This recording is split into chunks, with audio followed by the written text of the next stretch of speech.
Qu'arrive-t-il aux entrepreneurs malhonnêtes? Aujourd'hui, j'aimerais vous partager quelques réflexions issues d'un livre très intéressant de Dan Sullivan, qui est un coach canadien, créateur d'une entreprise qui s'appelle Strategic Coach, qui a coaché des dizaines de milliers d'entrepreneurs à travers le monde.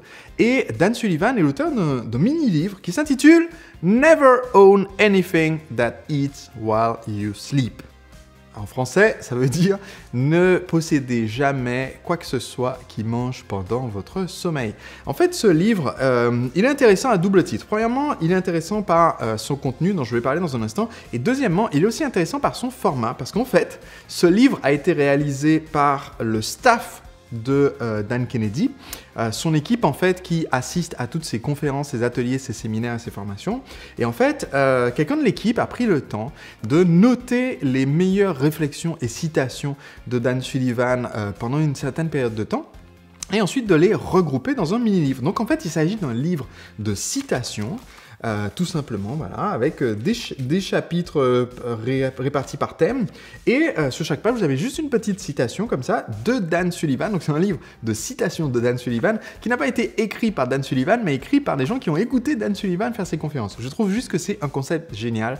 Mais il est aussi intéressant par son contenu, parce que effectivement, Dan Sullivan, c'est quelqu'un de passionnant que j'ai déjà mentionné plusieurs fois sur cette même chaîne. D'ailleurs, dans les ressources de cette vidéo, je vous mettrai le lien pour plusieurs vidéos que j'ai réalisées au sujet des livres de Dan Sullivan, des vrais livres, pas des mini-livres, notamment ma vidéo sur comment définir votre plan à 25 ans et savoir en fait quels sont vos projets sur le long terme. Regardez cette vidéo, elle est très importante, c'est une des vidéos les plus importantes de cette chaîne, je pense, pour vous aider à voir loin.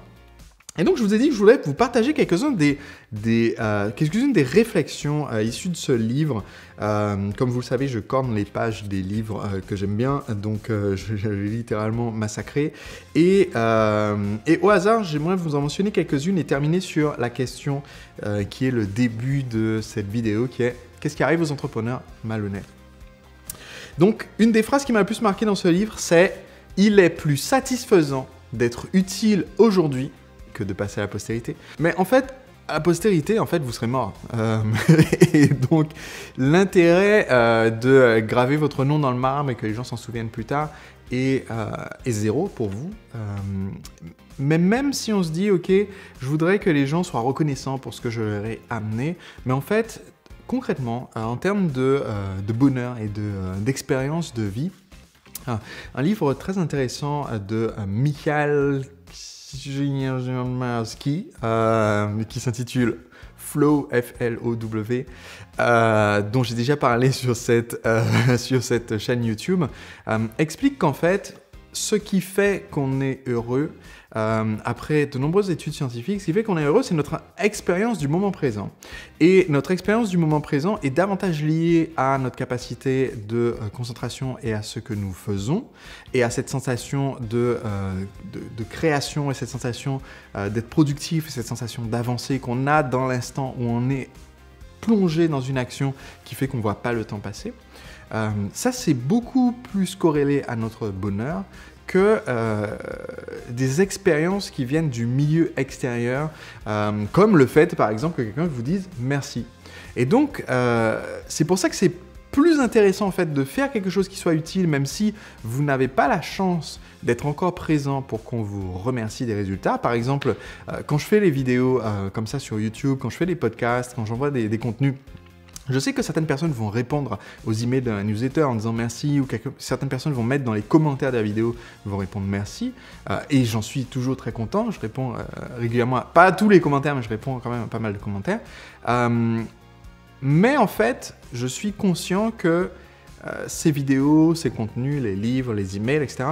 vont impacter énormément de gens qui ne vont jamais dire merci. Tout comme il y a la règle des 1% sur Internet, et cette règle des 1% dit que seulement 1% des gens qui vont utiliser votre contenu vont ensuite interagir avec. Par exemple, sur Wikipédia, seulement 1% des gens qui lisent des définitions, des articles, des contenus sur Wikipédia, eux-mêmes modifient. Alors que tout le monde peut le faire, n'importe qui peut se connecter à Wikipédia et modifier les pages et les mettre à jour. Mais seulement 1% des gens qui lisent qui s'inscrivent pour pouvoir modifier. Et parmi les gens qui modifient, 1% des gens qui sont inscrits pour pouvoir modifier font en fait la quasi-totalité de toutes les modifications sur Wikipédia. De la même façon, quand vous créez des contenus, vous pouvez avoir une vidéo qui sera vue par 100 000 personnes, et sur les 100 000, si vous avez 1000 personnes qui vous laissent un commentaire ou ne serait-ce que cliquer sur le petit bouton pouce bleu, eh bien c'est un accomplissement énorme. Donc, c'est très important de ne pas compter en fait sur le remerciement, le pouce bleu, les commentaires, mais de compter sur la sensation de bonheur que nous on a à créer ce contenu, à créer nos produits, à aider nos clients, et ce même si on n'entend jamais les gens nous dire merci.